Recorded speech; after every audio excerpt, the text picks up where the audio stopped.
kanal informasi dan inspirasi. Pendengar Pro 1 RRI Singaraja, siaran kanal informasi dan inspirasi. Terima kasih pendengar Anda masih bersama kami. Kembali kami hadirkan Indonesia Bisa bersama pegiat UMKM RRI bersama HIPMI siang hari ini. Dan karena ini menjelang Hari Raya, Galungan dan Kuningan biasanya yang menjadi permasalahan itu kenaikan harga barang-barang ya, termasuk ini minyak goreng. Nah, hari ini kita akan bahas bersama pedagang minyak goreng bersama Cece Ali Husin, dan terkait dengan topik kita menjelang Hari Raya, harga minyak goreng mencekik. Anda bisa bergabung juga bersama kami melalui line telepon 24644 atau bisa di WhatsApp pendengar di 081139999790. Sudah hadir di studio Pro 1 RRI Singaraja siang hari ini Cece Ali Husin, ya, seorang pedagang minyak goreng di Buleleng. Pendengar, selamat siang. Selamat siang. Terima kasih sudah kasih. hadir ya di studio Pro 1 RRI Singaraja hari ini. Gimana tadi perjalanan ke Singaraja? Lumayan, aman ya, panas aman. cetar ya. Panas cetar. Sepanas harga minyak goreng tidak nih? Betul sekali, Aduh. Mbak Hedi. Kita nanti mengulik bagaimana keadaan atau minyak goreng di Buleleng saat ini. Tapi ini pengen kenalan dulu lebih banyak bersama Cece Ali Husin. Ini sebenarnya dari mana sih gitu ya? Mungkin dikenalkan dulu sama pendengar nih. Saya Cece Alus ini kebetulan anggota HIPMI, gitu kan. Asal saya sih dari Jawa Barat. Okay. Kebetulan saya sudah menetap lama di sini di Buleleng ini. Ya udah mendadak daging sini dari kecil lah, uli cenik lah gitu. Oh, uli cenik Badini gitu. Badini. Tapi tinggalnya di Seririt ya. Usahanya juga Usahanya di Seririt ya. Usahanya khusus minyak goreng atau gimana? Khusus minyak goreng. Khusus minyak goreng ya, spesialisasi minyak goreng. Spesialis minyak goreng. Ini minyak goreng maksudnya dalam arti minyak curahnya atau minyak bermerek kah, premium kah atau gimana? Kita mana minyak itu yang paling murah kita selalu ready. Jadi lihat market. Jadi tidak setia sama satu produk. Gitu. Cuma sekarang yang lagi hits kan yang minyak kita ya. Seperti itu. Kemudian curah juga kita mainkan juga. Kita jual juga gitu. Oke, kita flashback dulu seputar minyak goreng. Ini sejak kapan sih kalau untuk perminyak gorengan ditekuni sama Cece Ali Husin? 4 tahun lalu ya, masa pandemi. Sebelumnya kan basic saya engineer, anak teknik sipil gitu. Okay. Pandemi melanda, kita nggak ada kegiatan, ya sudah kita jual dari mulai ngecer kecil-kecilan. Kita temen terpaksa beli seliter kita anterin. Akhirnya kita baca pola. Kebetulan kita punya jejaring yang lama, zaman kampus dulu kan. Ada yang kerja di pabrik minyak ini, gitu. Kita aktifkan kembali, kita hubungi, ya sampailah sekarang lumayan untuk distribusi wilayah Buleleng ya. Bahkan kita seluruh Bali sih sudah menjalankan. Distributornya jadi trader. Distribusikannya. Kalau untuk lain trader, mungkin kalau untuk di sini distributor kita. Oke, kita flashback lagi sampai akhirnya terjun di perminyakan begitu ya, khususnya di minyak. Ini berarti sebelumnya tidak ada usaha lainnya, berarti dari kerja apa dulu nih sampai? Engineer saya kebetulan, pengembang juga dulu, kontraktor juga dulu, di eranya dulu. Cuma sekarang udah fokus ke sini. Ya ada sih beberapa usaha, sebentar lagi kita mau launching untuk air mineralnya ya. Tapi kita fokus dulu masalah minyak ini kita. Oke, berarti saat itu saat pandemi. Saat pandemi ya. Apa yang membuat tertarik ke minyak sih jadinya?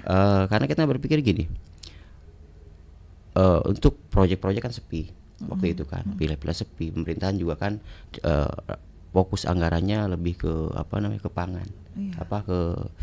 Ini penyelesaian pandemi, permasalahan pandemi. Makanya kita berpikir apa yang bisa untuk istilahnya bertahan hidup. Dapur ini biar aman, biar gak digerogotin terus tabungan seperti itu kan. Itu akhirnya kita mencoba memulai usaha ini, karena itu kan pangan sifatnya. Gitu. Kebetulan waktu itu kan pas juga tinggi, kan langka. Kita memainkan momentum itu. Karena kita punya jaringan. Ya kita pelan-pelan, memang kecil dulu sih pertama. Kita ngecer dulu. Maksudnya kita beli, kalau curah kita beli 5 jerigen, 10 jerigen, pelan-pelan dulu. Kok pesat gitu. Karena mungkin itu tadi ya jalan yang di atas ya pastinya. Gitu. Dari awalnya masih ngecer. Dari awalnya modal berapa nih? Modal berapa ya? Kalau modal sih agak ini ya. Artinya kalau kita bicara modal, yang modal sedikit dulu pastinya gitu. Tapi kan kita untuk scale up kan sudah kita persiapkan seperti itu. Seandainya kata misalkan ternyata peluangnya lebih bagus, ya kita sudah persiapkan. Artinya modal di awal sedikit, cuma berapa? 1,5 juta. Wow. Berapa jerigen itu ya? Sedikit kayak 5 jerigen ya. Dari ngecer dan akhirnya sekarang sudah kemana aja nih? Sekarang kita untuk buleleng ya kita cover gitu. Mungkin pasarnya sekitar karena kita di sini juga ada kompetitor juga kan. Paling sekitar 40% sampai 50% lah untuk pasar minyak kita dari kita sumbernya. Seperti itu. Kemudian untuk wilayah Bali mungkin beberapa ini ya mungkin 20%-an kita mainkan, 20 sampai 30% market Bali kita. Berarti bukan hanya di Buleleng saja, tapi sudah keluar Buleleng juga ya, begitu ya untuk mendistribusikan minyak di Buleleng. Apa yang membuat akhirnya bisa secepat ini perkembangannya? Akselerasinya ya. Yang paling utama sebenarnya jaringan. Pola minyak goreng ini kan kita tidak melulu orang yang punya modal gede terus dia bisa memainkan minyak goreng ini, nggak melulu gitu juga. Karena sifatnya ini minyak goreng ini dia tidak setia pada satu merek, ya kan? Tidak setia pada brand. Berbeda polanya dulu. Dulu kan masih mainkan brand karena kebijakan pemerintah kan memang menguntungkan kompetisi di brand. Kalau sekarang ini enggak. Sekarang ini berbicara minyak mana yang paling murah. Seperti itu. Nah, kebetulan kita punya jaringan pertemanan yang luas lah gitu. Di sana lah kita memainkan momentum itu. Akhirnya masuk barang ke wilayah sini yang melalui kita sebagai distributornya. Di awal-awal seperti itu. Wow, gitu. Banyak teman, banyak rezeki nih berarti ya. Betul. Panjang umur kan selalu tersenyum. Seperti saya hari ini diundang ini ketemu teman baru. Berarti jaringan itu penting dan banyak juga kan saat pandemi memang banyak yang mengawali usaha, banyak yang akhirnya menjadi pengusaha itu sejak pandemi memang ya, termasuk Cici Aliusin ternyata. Betul sekali. Jadi ada kemudahan di balik kesusahan. Pasti itu selalu ada jalan, seperti itu. Ya mungkin itu bagian dari ini juga ya perputaran ini Jadi kan kadang ada yang kita di atas, ya harus kembali ke bawah, biar stabil lah. Oke, baik. Tapi kalau membahas perkembangan, apa yang mungkin menjadi kunci seorang pengusaha seperti Cici Aliusin yang dari modalnya beberapa jerigen saja, dari awalnya menjadi pengecer saja, sekarang sudah jadi, baratnya bisa pengepul nggak sih atau distributor kemana-mana nih jadinya? Iya kan, berarti. Baik, berarti tempatnya sudah tempat sendiri atau tempat gimana? Tempat sendiri. Cuma kan kalau trader kita kan nggak perlu tempat sebenarnya. Oh, berarti hanya menyalurkan saja. Ini ada orang yang memesan begitu. Untuk distribusi kita perlu tempat dong, untuk penampungan gitu kan, untuk penyewaan barang. Cuma untuk trader itu kan tidak perlu ada tempat. Jadi yang penting kita nguasain DO dari pabrik. Mau beli ke kita, ya kita kirim langsung dari pabrik. Seperti itu. Kalau masuk ke gudang kita, kosnya akan tinggi, tidak kompetitif jadinya. Contoh barang dari pabrik, kalau masuk dulu ke kita kan ada biaya bongkar, operasional dan lain-lainnya kan tinggi. Otomatis kalau kita lempar lagi misalnya ke kabupaten lain, harga nggak masuk. Gitu. Jadi kita langsung dari pabrik, kita langsung jual ke grosir-grosir yang ada di kabupaten-kabupaten lain di Bali. Seperti itu. Wow. Berarti ini ilmu komunikasi juga harus punya dong berarti untuk menggait konsumen-konsumen itu. Komunikasi paling utama di segala bidang itu. Iya kan berarti itu. Iya. Baik, tapi memang sebelumnya ada basic jualan kah atau memang orang tua begitu basic jualan atau gimana nih? Saya dulu dari SMA sudah hidup sendiri. Artinya orang tua sudah melepas supaya baik. Ya kita dulu di SMA, kebetulan saya di SMA Saraswati nih, di Seririt gitu. Kita sudah lepas dari orang tua, saya sudah lepas dari orang tua. Artinya membiayai sendiri, sampai kuliah pun membiayai sendiri. Kalau dulu SMA, saya kebetulan kalau orang Sunda terkenal kan di sini kan tukang cicilan ya. Nah waktu itu saya ngalamin itu.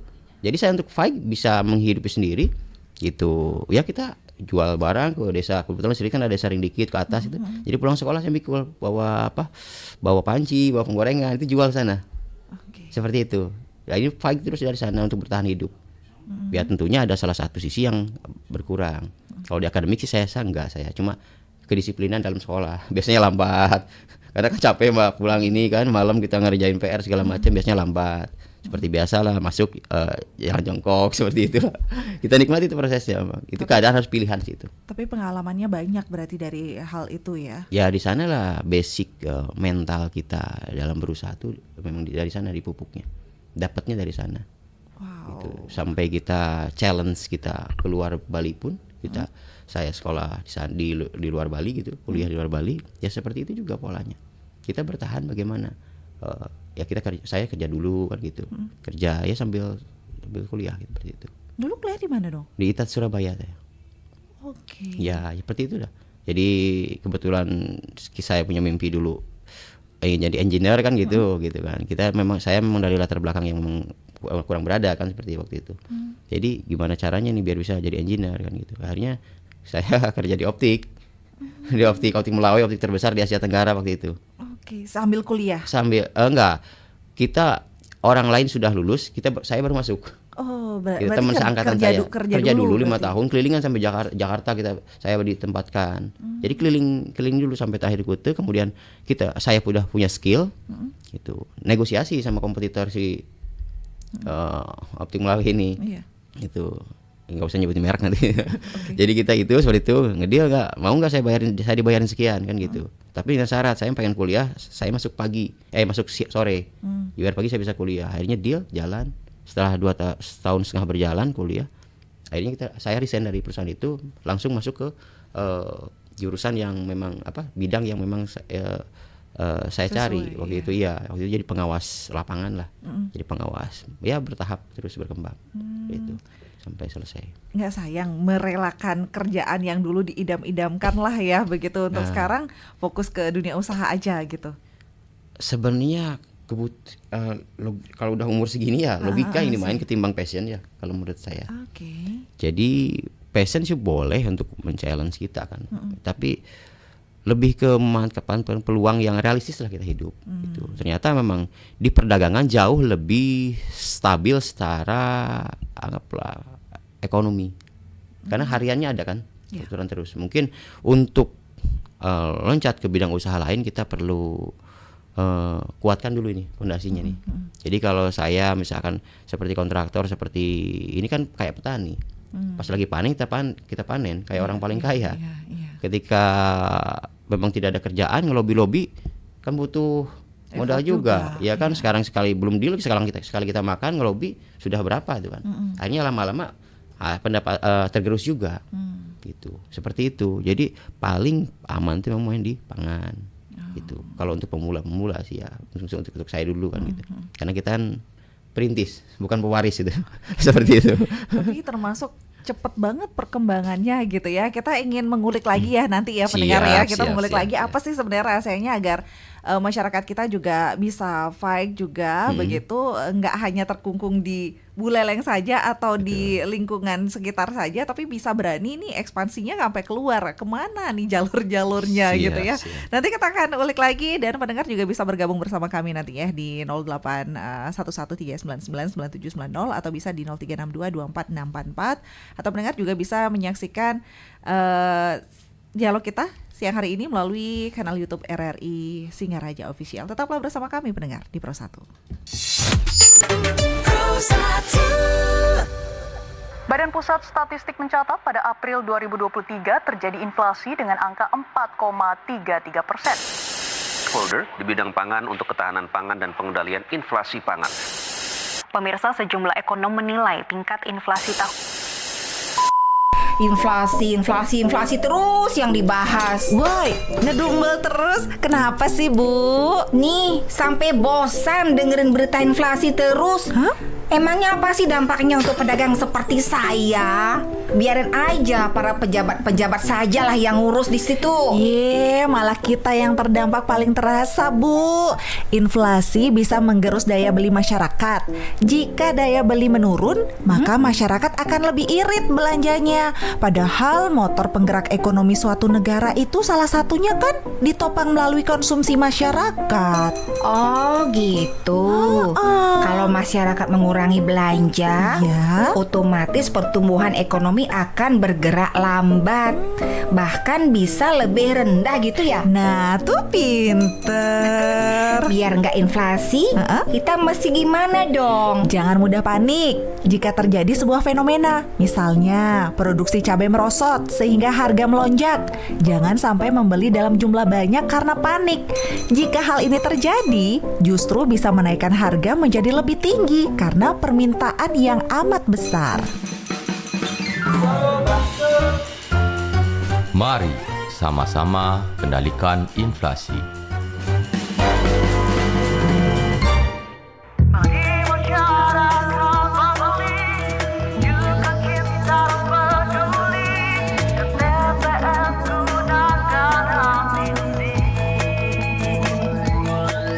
Bersatu padu bersuara, berkontribusilah yang nyata. 27 November, memilih kepala daerah, wujudkan semua cita kita. Suaramu menentukan langit menuju semakin maju. Langit menuju semakin maju.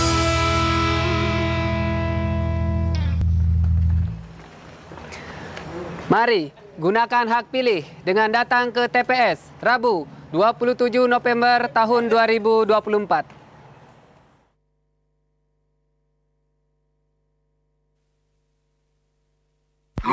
Milih kebuleleng, gunakan hak pilih demi buleleng. Milih kebuleleng, gunakan hak pilih demi buleleng. Milih kebuleleng, yuk nyoblos memilih pemimpin buleleng. Sambut pilkada dengan gembira. Suara kita sangat berharga. Gunakan hak pilih. Nyoblos dengan semangat.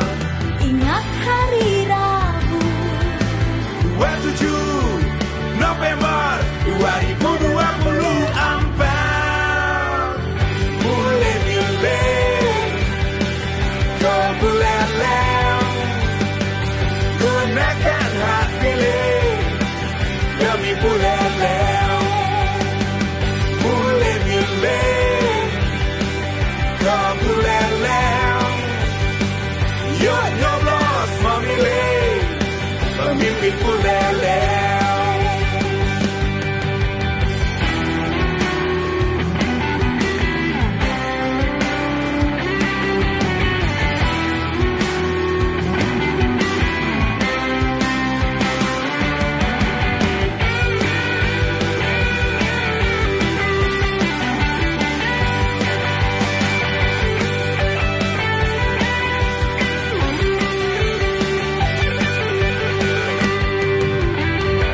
gunakan hak pilih. Nyoblos dengan semangat. Ingat hari Rabu, 27 November 2024.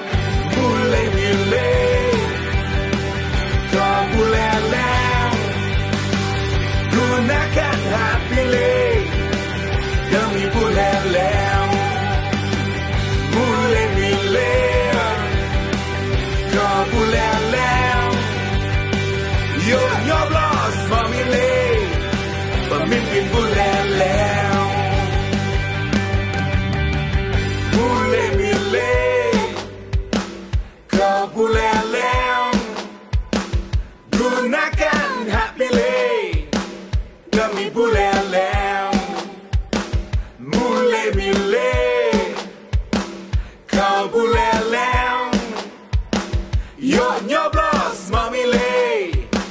pemimpin buleleng. RRI Digital. Nikmati kemudahan interaksi, partisipasi, dan kolaborasi dengan RRI Digital. Interaksi, dengar dan saksikan siaran langsung kami, daftarkan akun Anda, dan mulailah berinteraksi di setiap program dan konten kami. Partisipasi, kreasikan konten Anda berupa berita, podcast, vlog, film, musik, dan playlist. Kolaborasi, kami mengajak berbagai komunitas untuk berkembang bersama melalui digital platform.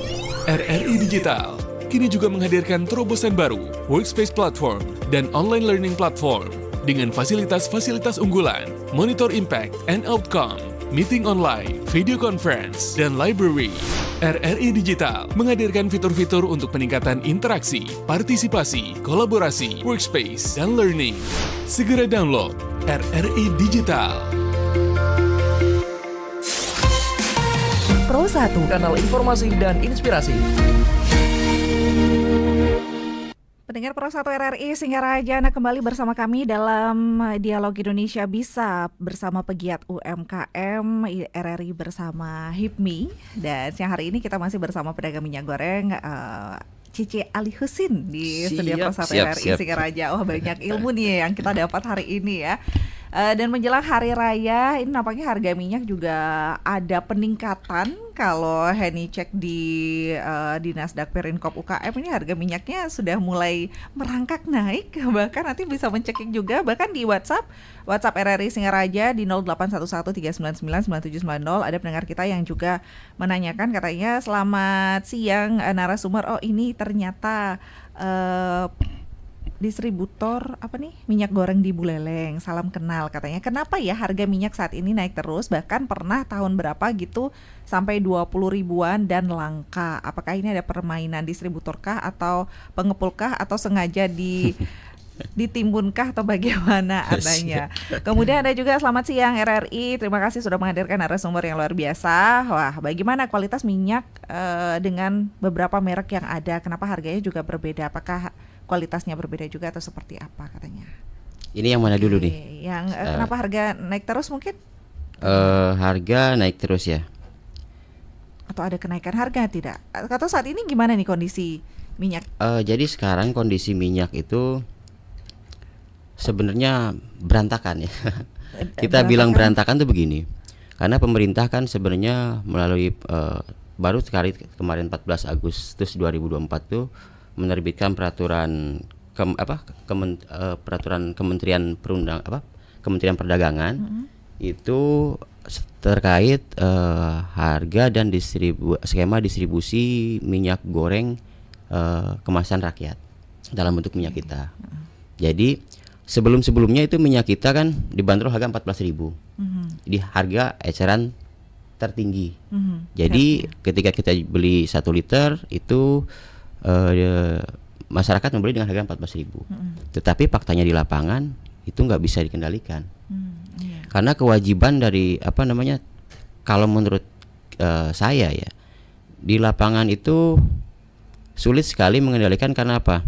Karena dari sisi produsen kemudian lari ke distributor itu selalu berubah. Padahal sudah ditetapkan kan. Pada prinsipnya begini. Yang saya amati gitu, di dua tahun sebelumnya posisi saya itu ada di D2, D1-nya itu ada repacker, D2 itu distributor kedua.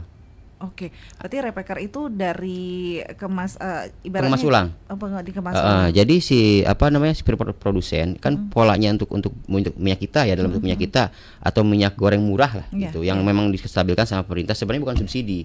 Itu perlu saya jelaskan, itu bukan subsidi. Jadi pemerintah membuat kebijakan DMO, Domestic Market Obligation. Jadi kalau seingat saya kalau misalkan eksportir atau produsen ini mau mengekspor 400 ton dia harus mengalokasikan 100 ton untuk jadi 4:1 dalam negeri begitu. Untuk dalam negeri. Nah, kebutuhan dalam negeri itu dibagi-bagi lagi tiap-tiap provinsi. Itu yang pertama. Jadi di sanalah terjadi terjadi kekacauan. Terjadi kekacauan dalam skema distribusi. Contoh dari skema distribusi, si produsen Kalau dulu saya sebagai D2 itu kan ada aplikasi namanya Simira selalu buat laporan ya. Kita masih mendapatkan harga, misalkan waktu dulu harga 14.000, kita masih mendapatkan harga di 12.600. Ya kan? Jadi bisa untuk dijual 14.000 kan?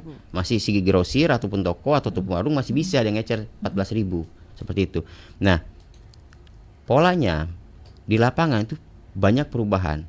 Jadi kita tidak bisa menjadi D2. Jadi kita ini yang di daerah khususnya Bali, itu sumbernya minyak sekarang itu bukan sebagai distributor kedua, bukan. Tetapi kita sama kayak grosir jadinya. Karena si produsen ini yang tadinya kita biasa ngambil ke sana, dialihkanlah mereka ke D2 yang ada kita bisa berklarifikasi sih. Distributor kedua yang kemungkinan dapat tuh diduga mereka create sendiri. Si produsen meng-create D1. Ada orang-orang itu aja perusahaannya seperti itu.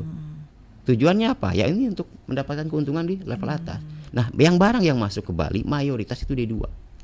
Ibaratnya sudah di packing sudah begitu, yang sudah terima beres ini ya sudah terima ibaratnya beres, kita. ini sudah terima beres. Jadi udah terima beres. Jadi si D2 itu distributor kedua kan. Jadi si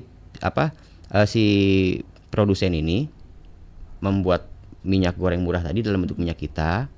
Kemudian ada dua pola. Satu langsung mengemas, didistribusikan ke D2. Yang kedua mereka menjual curahnya ke repacker. Repacker itu pengemas ulang, pabrik pengemas ulang. Dan orangnya mungkin pabriknya mereka juga begitu. Enggak. Kalau pabriknya enggak mereka kebanyakan. Tetapi di sana ada bias. Yang dulu harusnya D2 itu sama repacker itu harusnya jadi D1. Sekarang mereka jadi D2 jadinya. Jadi sama-sama mahal. Adapun barang murah itu hanya sebatas formalitas yang didistribusikan melalui distributor resmi dari produsen. Kalau kita mau sebutkan merek, tapi kan nggak enak kan, sebutkan brand. Jadi ada salah satu misalkan di Kabupaten Buleleng ada salah satu, kenapa minyak kitanya murah? Memang harga lama harga ini. Ya karena mereka langsung dari produsen. Tetapi pinternya ini stoknya sangat terbatas. Kalau kebutuhan kita sehari 100 ton, paling dia hanya sekitar 3% adanya.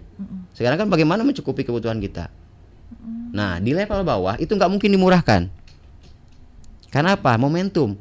Rata-rata barang mahal, ngapain dijual ngapain kita dapat barang murah, ngapain dijual murah-murah kan seperti itu. Jadi sangat rumit sekali pola dari minyak goreng ini. Saya rasa ya harus bersatu sih semua stakeholder. Seperti itu kalau pengen mendapatkan minyak harga untuk masyarakat minyak yang murah gitu. Berarti ada perbedaan ya distribusi dulu dan sekarang begitu ya. Berbeda. Dan polanya itu sesuai undang-undang kemarin yang baru peraturan kementerian, bukan undang-undangnya, peraturan Kementerian Perdagangan, minyak kita kan ini ada kenaikan karena mengikuti pasar dunia kan, dengan inflasi segala macam lah kita di 15.700 head. Faktanya sekarang nggak segitu. Di lapangan itu orang beli 18.000, 17.000. Iya. 18.000, 17.000 segituan. Kenapa bisa begitu? Ya seperti tadi polanya. Tetapi diberikan kewenangan kepada pemerintah, kepada produsen, kepada repacker. Selama dari tanggal 14 tadi diberikan dulu kelonggaran sampai 3 bulan sampai 3 bulan ke depan. Artinya masih ada lagi 2 bulan ini. Baru nanti benar-benar diperketat. Seperti itu. Kita juga nggak tahu apa hubungannya dengan hari raya atau pilkada? Kalau pilkada sih enggak kayaknya. Lebih ke pelantikan presiden kayaknya. Sepertinya itu karena ini erat sekali dengan kekuasaan. Gitu. Kalau udah komoditi seperti ini. Dan apalagi karena kalau cuannya gede, Bu. Di atas itu.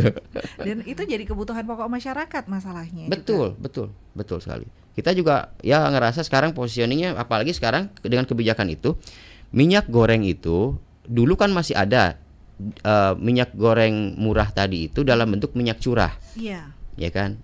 Kalau nggak salah 60%-nya DMO tadi, 60%-nya ke minyak curah, 40%-nya dalam bentuk MGKR, minyak goreng kemasan rakyat, minyak kita tadi. Ya kan, biar mudah minyak kita tadi. Nah, 60%-nya itu dulu masih ada di curah. Masyarakat masih punya alternatif untuk memberi barang murah.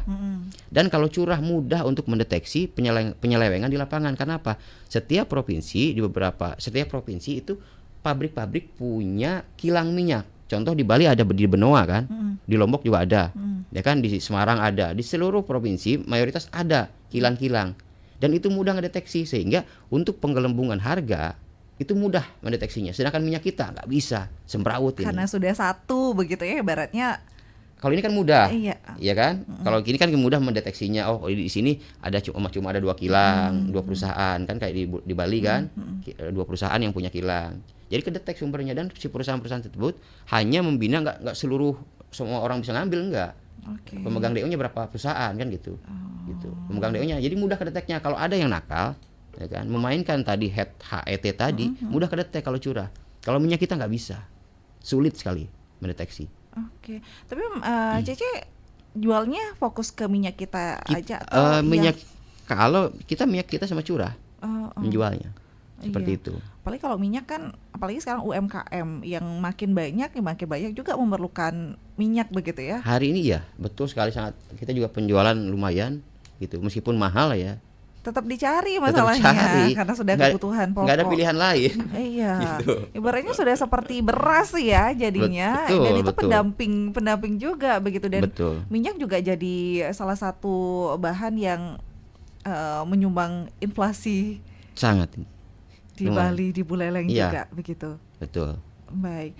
Berarti tidak ada tadi ada yang menanyakan apakah pengepulnya menyetoknya dulu apa saat diperlukan banyak baru dikeluarkan, jadi nanti harganya bisa makin mahal. Nah ini orang-orang kan berpikirnya gitu, wah ini ditimbun nih sama pengepul begitu mungkin. Ini pertanyaan yang keren sekali gitu. Jadi sangat jarang sekali di level kita distribusi atau pengepul untuk menimbun. Kenapa? Minyak itu marginnya sedikit. Yang dicari adalah perputarannya. Sangat tipis sekali. Sebesar-besarnya juga nggak mungkin sampai bisa jadi kita yang dicari perputarannya seperti itu. Gitu. Bukan kalau di level atas kurang tahu kita, ya kan? Kalau di level atas kita kurang tahu. Cuma kalau kita di level distribusi di daerah-daerah sangat ini sekali kalau untuk menimbun itu. Gitu di sana. Justru kita bagaimana caranya cepat-cepat menjual barang. Karena ketika nanti ada penurunan kan berbahaya juga.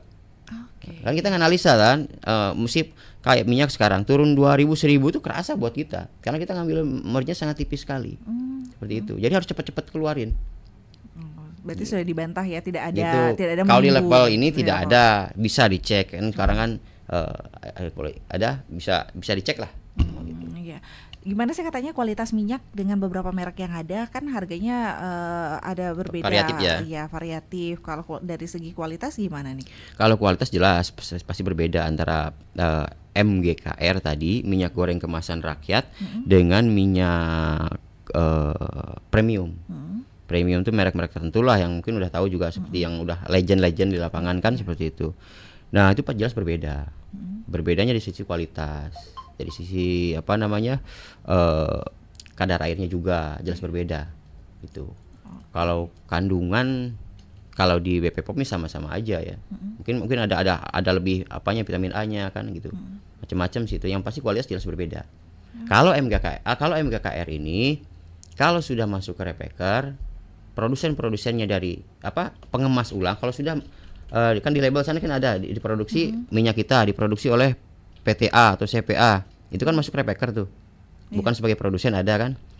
Nah di sana tidak bisa dipertanggungjawabkan kualitas minyak, gitu. Bahkan minyak mungkin grade bawah pun kalau masih bisa dijual di sana, gitu. Makanya kan beda-beda tuh kualitas minyak antara minyak kita A, minyak kita B, produsennya pasti beda-beda. Ada yang hitam lah, ada yang cepat inilah. Ada yang masih bening banget begitu. Oke. Itulah di sana. Ada perbedaan ya. Pasti ada perbedaan. Tergantung karena gini, mereka juga hunting bahan baku. Berburu bahan baku. Jadi si repacker ini juga berburu bahan baku.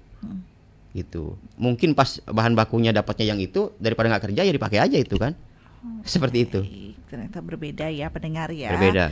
Dan pendengar Anda juga bisa bergabung ya di line telepon 24644-nya. Ini di WhatsApp terus nih yang diburu sama pendengar.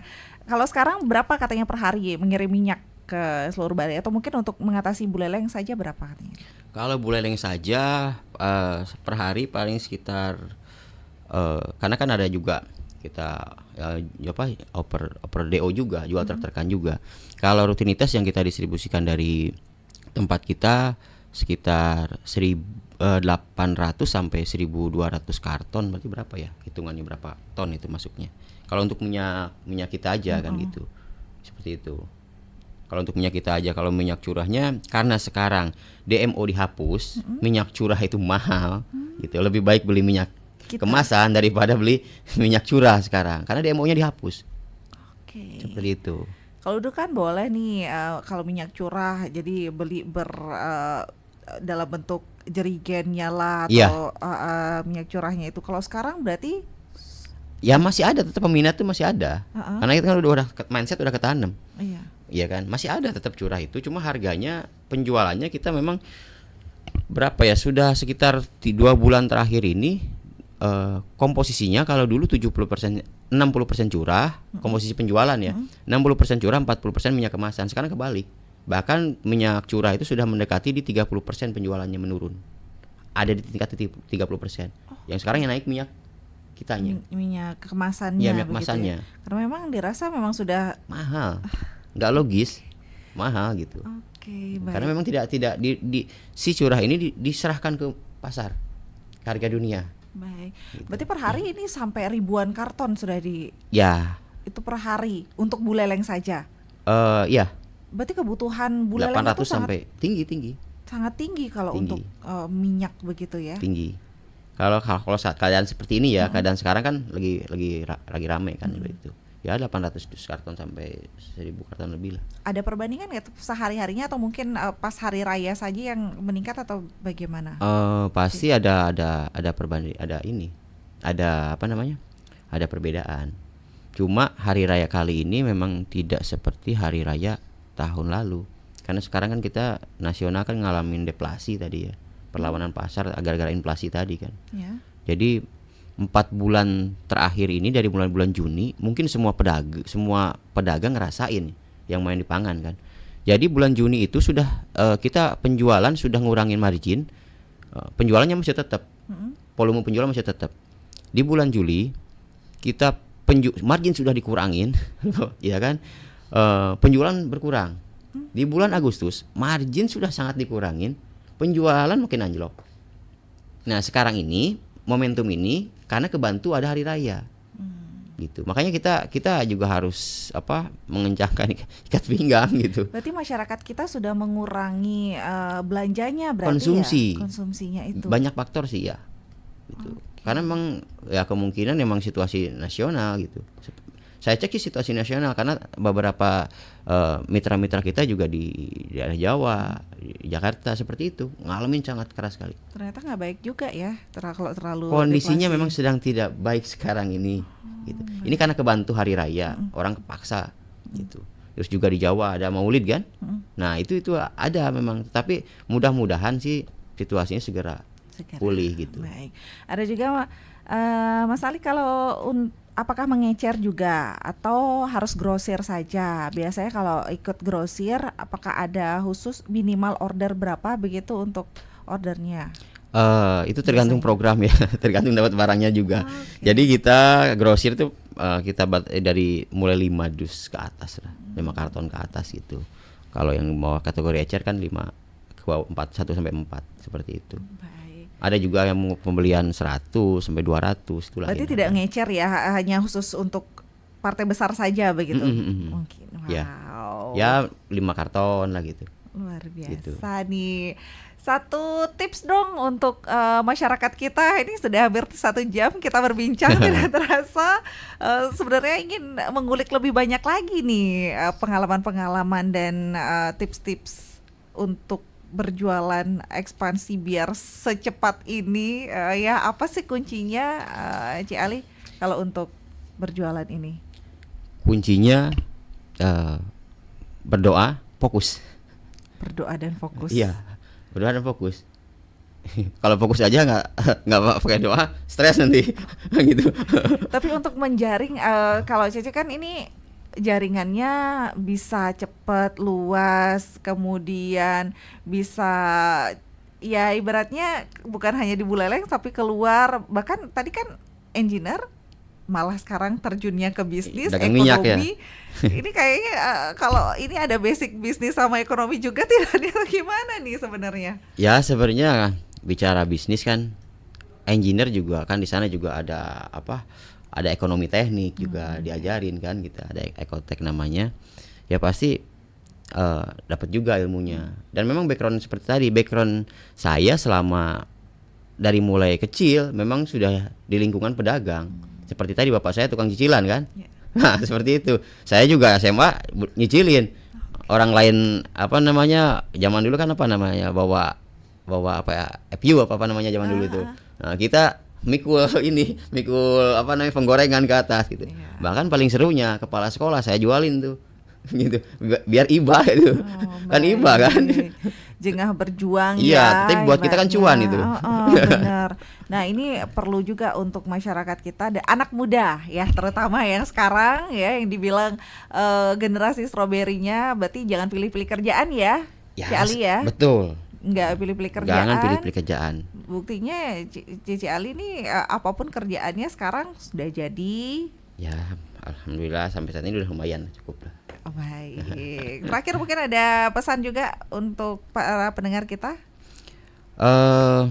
Ya pesannya sekarang ini dalam situasi keadaan ekonomi seperti ini, ya kita harus memang mengencangkan ikat pinggang ya kan, benar-benar meneliti sekali pos-pos mana yang yang kira-kira tidak terlalu penting atau urgent, hindari seperti itu. Karena kita tidak tahu nih di musim sekarang pilkada, apalagi situasi politik kan belum jelas nih. Nanti diperkiraan kan lagi sebulan ya pelantikan itu, baru di sana positioningnya baru kita tahu ekonomi ini seperti apa. Ya mudah-mudahan presiden terpilih kan menjaga citra positifnya dia. Jangan sampai pada saat dipilih ekonomi malah nyungsep kan gitu. Itu aja paling. Yang penting masyarakat tetap fight gitu. Tetap berpositif, tetap kita jangan negatif, tetap berpikirannya tetap positif, cuma realistis. Kita harus istilahnya ngencangkan ikat pinggang harus realistis. Harus realistis ya. Pendengar ya. Terima kasih banyak Cici Ali Husin. Terima kasih. Perbincangan siang hari ini ya. Nampaknya nanti kita berbincang dengan topik-topik yang berbeda kayaknya ini. Seru juga kalau bahas minyak ya, pendengar ya, karena ini menjadi salah satu sumber inflasi ya di Buleleng juga minyak ini. Tapi ternyata yang perlu ditakutkan bukan hanya inflasinya, deflasinya juga perlu ditakutkan juga seperti tadi ternyata daya beli masyarakat kita juga menurun begitu ya. Terima kasih banyak untuk Cici Ali Husin yang sudah hadir di Studio Pro 1 RRI Singaraja dalam perbincangan Indonesia Bisa, pegiat UMKM RRI Singaraja bersama HIPMI siang hari ini. Dan pendengar tetaplah bersama kami di Pro 1. Kami akhiri untuk dialog pagi ini. Terima kasih dan sampai jumpa. Sampai jumpa. Kanal informasi dan inspirasi Pro 1. Kepada umat sedharma, kita hening sejenak